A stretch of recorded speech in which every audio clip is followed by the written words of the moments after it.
Terima kasih Anda masih bersama kami di Sampurasun. Kita akan membahas terkait dengan kebijakan dari Gubernur Jawa Barat Deddy Mulyadi begitu yang akan memasukkan siswa yang mungkin ini dikenal dengan sebutan nakal begitu atau berperilaku yang negatif seperti tawuran, kemudian kekerasan dan juga bukan untuk dikirim ke barak begitu ya dan akan digembleng semi militer oleh para TNI. Ini ada informasi pengantar dari antaradius.com pemirsa di mana ada 29 pelajar SMA Purwakarta yang jalani program pendidikan semi militer.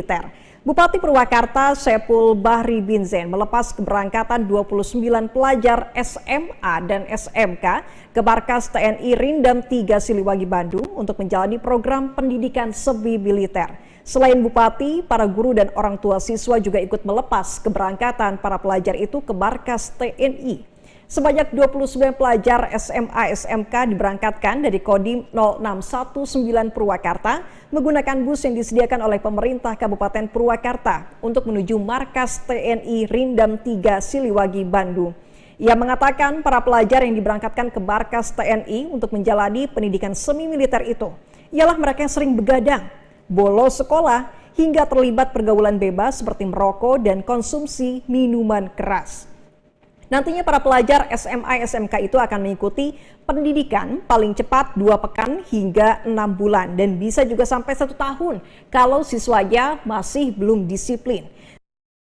Meski begitu, Bin Zain berharap para pelajar yang mengikuti program pendidikan semi militer tersebut sebelum lebih baik dengan cepat sebelum masa pendidikan berakhir. Dan disebutkan program pendidikan semi militer ini untuk pelajar nakal yang kini disebut baik oleh para orang tua. Bahkan juga ada sejumlah orang tua yang datang meminta anaknya menjalani program tersebut. Dan atas hal itu dari 29 pelajar SMA SMK yang diberangkatkan ke Markas TNI Rindam 3 Siliwangi Bandung, ada sejumlah pelajar yang berasal dari luar Purwakarta seperti dari Karawang dan juga dari wilayah Subang pemirsa. Nah, meskipun kebijakan ini juga sudah mulai dijalankan oleh beberapa daerah seperti Purwakarta dan juga menyusul ada daerah Cianjur yang akan segera melaksanakannya, namun masih ada pro kontra pemirsa untuk program barak militer bagi siswa nakal. Nah, kita akan membahas terkait pro kontra tersebut bersama dengan Profesor Dr. Cecep Darmawan selaku pengamat kebijakan pendidikan dari Universitas Pendidikan Indonesia yang sudah terhubung di line Zoom kami. Selamat siang, Sampurasun, Prof. Cecep. Selamat siang, Sampurasun, Rampes. Rampes, Prof. Apa kabar, Prof? Alhamdulillah, Teh sehat selalu ya, Teh Amel ya. Baik, Prof. Terima kasih sudah berkenan hadir di Sampurasun siang hari ini. Prof. Cecep, kalau kita melihat kebijakan mengirim siswa nakal ke barak militer, ini mungkin akan banyak sekali pro kontra. Ada yang setuju karena mungkin sudah tidak tahu lagi bagaimana cara harus mendidik siswa nakal. Namun ada yang kontra karena ini tidak bisa langsung masuk ke barak TNI begitu saja prosesnya. Nah, kalau pandangan dari Prof. Cecep sendiri terkait kebijakan yang dikeluarkan oleh Gubernur Jabar tersebut seperti apa, Prof? Ya, pro kontra kan dalam sebuah kebijakan itu hal yang biasa ya. Dan kita patut apresiasi dulu nih dengan ide Pak Gubernur kita hari ini untuk turut menangani persoalan siswa-siswa yang nakal. Nah, awalnya memang yang kontra itu karena bicaranya ini dimasukkan ke barak militer gitu ya. Seakan-akan menjadi pendidikan militer, ya masuk ke kurikulum militer. Tapi setelah tanggal 2 itu ada sedikit kejelasan ya dari Pak Gubernur. Ternyata itu hanya masuk ke barak gitu ya. Kemudian di situ melibatkan juga berbagai ahli, datanya misalnya ada psikolog. Nah, hemat saya yang kedua itu Pak Gubernur ini saya kira program yang mestinya masuk pada semacam roadmap ya pendidikan di Jawa Barat, seperti apa penanganan untuk anak-anak yang bermasalah. Meski begitu, sekali lagi ya kita patut apresiasi dan 100% bahkan 1000% setuju program seperti ini ya. Namun dengan beberapa catatan tentunya ya. Misalnya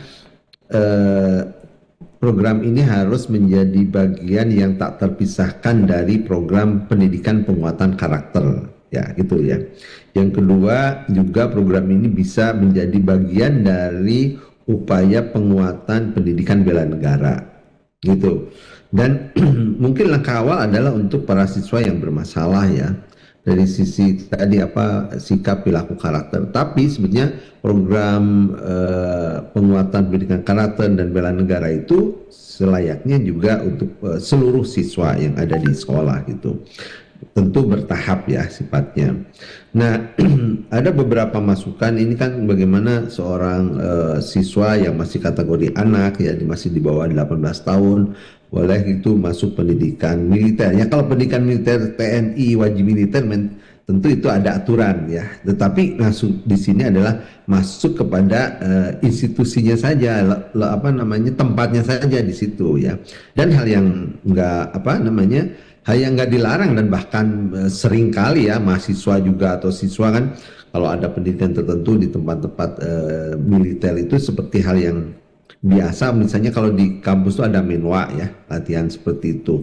Nah yang harus diapresiasi lagi adalah ini soal bagaimana tadi ya disebutkan orang tua setuju ya Teh Amel ya dengan program-program seperti ini. Jadi artinya ini program sangat positif. Namun langkah-langkah lebih baiknya tadi di-matchkan dengan program di sekolah ya, gurunya seperti apa nanti dilibatkan. Kemudian ada guru BP juga ya ikut serta di situ bagaimana.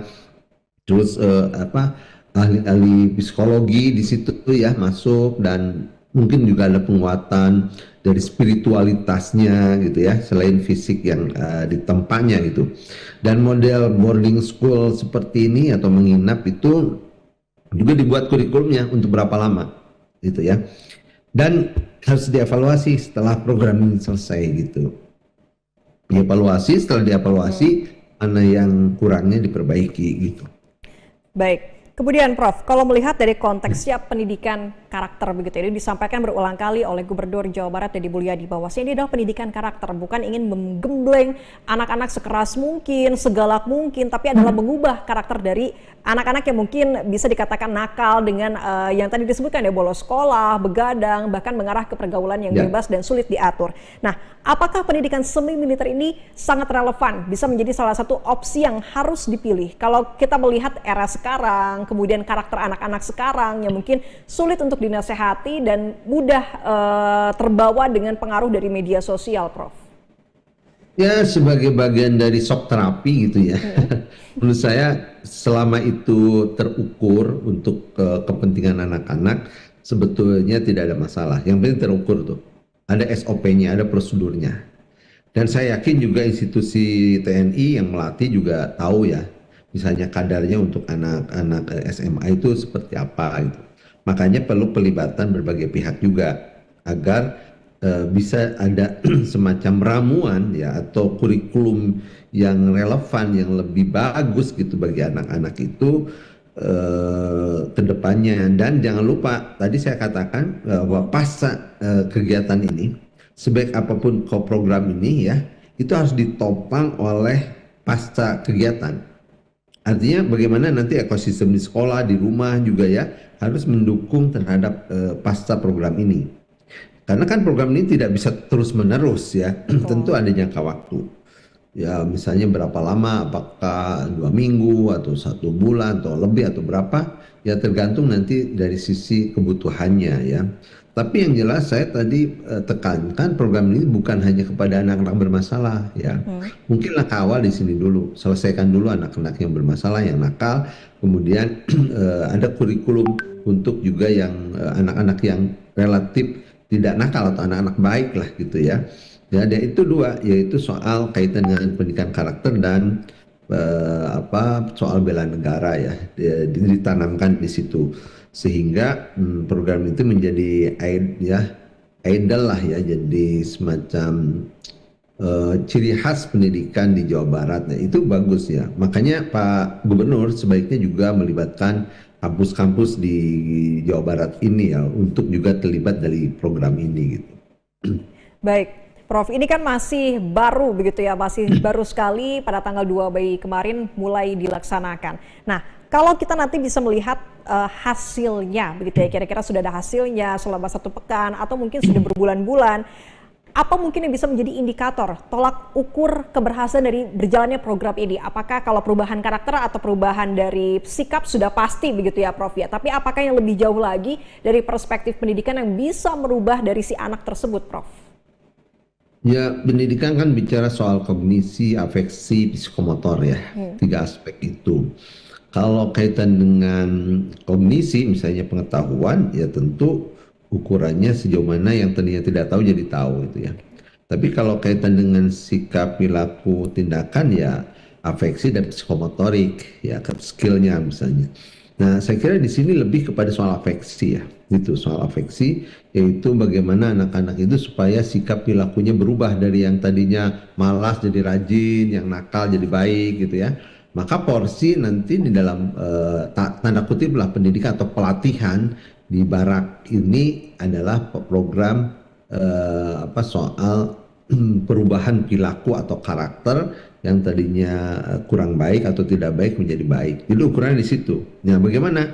Misalnya yang tadinya malas ya jadi rajin, yang tadinya suka merokok jadi tidak merokok, yang tadinya suka minuman keras misalnya ya gitu berhenti. Nah, makanya tidak selalu otomatis setelah ini beres anak menjadi baik seterusnya, tidak. Dia butuh juga lingkungan ya, ekosistem yang baik di sekolah dan lingkungan yang baik juga di rumah atau di teman-teman sebayanya. Baik, nah ini juga tentu tidak hanya di barak saja, selesai di situ saja, tapi usai nanti siswa tersebut keluar dari barak ini tentu harus tetap mendapat pendampingan dari pihak sekolah, guru, dan bahkan orang tua yang terdekatnya begitu ya. Tapi ini banyak yang khawatir juga Prof, bahwa dengan adanya kebijakan seperti ini apakah peran guru, kemudian konselor seperti guru-guru BK begitu yang biasa menangani siswa-siswa nakal, dan juga sekolah, apakah ini bisa digantikan dengan model pembinaan di barak tersebut, atau justru sekolah ini tidak ada fungsinya sama sekali untuk bisa mengubah karakter siswa? Ya, tadi di beberapa statement saya katakan program ini harus kan masih uji coba ya, ini sambil berjalan. Maka idealnya melibatkan pihak sekolah, di antara melalui guru bimbingan dan konseling. Itu dilibatkan di situ. Ya mungkin juga sekarang sudah dilibatkan juga, kita belum tahu ya sejauh ini gitu. Tetapi saya yakin program ini harus multi stakeholder. Kalau program ini jauh lebih berhasil.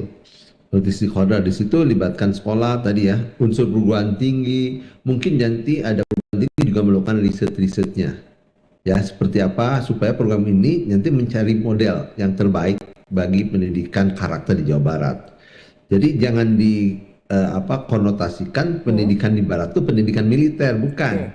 Ya, jadi pendidikan di barak itu tempatnya ya, tetapi model pendidikannya tetap adalah pendidikan yang combine lah ya, memadukan bagaimana tradisi gitu ya, tradisi pendidikan di persekolahan dibawa ke situ, dan bagaimana ya dari sisi pendidikan yang ada di militer gitu yang cocok ya gitu, yang cocok untuk anak-anak siswa SLTA ya usia seperti itulah gitu. Jadi yang cocoknya bukan menerapkan pendidikan militer, tetapi mengadopsi apa sih yang cocok bagi misalnya soal disiplin ya gitu. Baik, jadi tadi ya seperti shock terapi terlebih dahulu begitu ya Prof ya, supaya siswanya ada rasa segan gitu ya. Pak Gubernur kita tuh hebat lah soal inovasi shock terapinya luar biasa ya. Nanti juga akan Pak Gubernur mungkin akan banyak mendengar juga ya beberapa saran perbaikan untuk program ini akan supaya lebih baik. Prinsipnya gitu. Kita dukung agar program ini lebih baik. Baik. Kemudian Prof, apakah ada kemungkinan ini risiko pelanggaran hak anak dalam program pendidikan di barak ini? Karena ini banyak sekali yang mengkhawatirkan gitu ya, hak anak yang akan terlupakan, gitu tertinggalkan ketika anak-anak atau siswa ini masuk ke barak militer, Prof. Ya, potensi itu harus segera ditepis bahwa program ini kan harus transparan, akuntabel gitu ya, bisa diawasi manajemen. Dan saya yakin tadi itu ya, walaupun tempatnya di barak, ya ini tidak sama dengan pendidikan militer yang reguler. Gitu. Apalagi kan kalau saran saya bisa diadopsi gitu, berbagai pihak juga masuk di situ, bagaimana model dibuatlah kurikulumnya yang baik, silabinya yang baik, ya pengajarnya yang baik, gitu ya, pengasuhnya yang baik, dan seterusnya. Jadi terukur semua. Jadi potensi-potensi yang tadi itu, saya kira kalau dibuat perencanaan yang sudah mapan tadi, insya Allah tidak akan terjadi. Gitu. Baik, Prof, ini mungkin bisa sebagai saran juga kepada pemerintah Provinsi Jawa Barat dalam menerapkan kebijakan siswa masuk barak militer ini. Apakah ada studi atau praktik serupa di negara lain yang justru bisa menjadi perbandingan dan bisa menjadi contoh juga begitu untuk penerapannya di Provinsi Jawa Barat ini, Prof? Ya, memang kalau di negara-negara lain yang pakai sistem wajib militer ya, misalnya yang dekat sajalah Singapura, Korea gitu ya, Amerika bahkan yang jauh gitu, itu kalau mereka kan menyebutnya wajib militer. Usia-usia ya pada batas usia tertentu misalnya 18 tahun ke atas seluruh warga negara itu wajib militer. Nah, kalau kita kan tidak pakai opsi itu, kita opsinya adalah bela negara. Ya, bela negara itu menurut peraturan perundang-undangan itu ada 4 bentuk melalui pendidikan kewarganegaraan, bisa masuk wajib militer ya gitu secara sukarela ya dan masuk TNI atau melalui pengabdian sesuai dengan profesi. Ada 4 upaya bela negara. Nah, kalau kita milih itu berarti kan siswa itu ya profesinya di lingkungan pendidikan. Kalau dia menjadi pelajar yang baik ya dia sudah melakukan bela negara. Atau yang tadi kalau kasus yang nakal-nakal ini konon katanya di beberapa negara juga ada ya. Misalnya ada yang bilang di Cina itu, tapi mungkin modelnya berbeda ya. Nah, saya kira kita juga punya model Jawa Barat lah, Pak Dedi. Saya yakin ya sudah memikirkan itu, tinggal nanti kita banyak dialog lah dengan perguruan tinggi, berbagai stakeholder. Kita bantu program ini supaya lebih baik, begitu. Baik, jadi tentu pemerintah Provinsi Jawa Barat melalui Gubernur Jawa Barat ini sudah mempertimbangkan banyak hal begitu ya Prof ya sebelum bisa mengambil langkah ekstrim dengan mengirim siswa ke barak militer begitu ya, meskipun masih banyak pro kontranya tapi kita akan tunggu nanti hasilnya seperti apa. Prof, mungkin ini ada pesan atau imbauan kepada para siswa yang mungkin merasa was-was, khawatir nanti berikutnya mereka lah yang dikirim begitu, atau justru imbauan kepada orang tua siswa untuk bisa tetap tenang dengan adanya kebijakan ini dan justru melihat dari sisi positifnya, Prof, silakan. Ya, saya kira kita percaya saja kepada pemerintah ya Jawa Barat bahwa program ini ada dilaksanakan dengan baik. Oleh karena itu saran saya dibuka saja semacam online-nya gitu ya, kalau orang tua misalnya ingin nanyakan anaknya dan panitia terbuka di situ, kalau perlu juga orang tua dalam beberapa saat bisa menyaksikan gitu ya, dan pastikan juga bahwa program ini tidak di tempat yang tersembunyi ya, tempat yang terbuka ya, bisa diawasi dengan baik dan saya yakin pemerintah sudah menyiapkan itu semua. Jadi kita percayakan, nanti kita lihat hasilnya. Ya, kita evaluasi, ya libatkanlah perguruan tinggi untuk risetnya, nanti kita perbaiki mana yang kurang ya, mana yang kurang tepat, kita perbaiki sehingga program ini jadi program Jawa Barat istimewa bagi anak-anak di Jawa Barat. Betul sekali, karena ini masih uji coba, kita akan saksikan nanti seperti apa ya, kita tunggu begitu ya Prof ya hasilnya, tapi semoga saja bisa merubah karakter anak-anak Jawa Barat yang bisa someah lagi begitu ya, dan tentunya bisa sopan dan juga memiliki tata krama yang baik. Terima kasih Prof Cecep atas waktunya bisa berkenan di Sampurasun siang hari ini, sehat dan sukses selalu, selamat siang Sampurasun Prof. Sampurasun, Rampes, Satu Nuhun.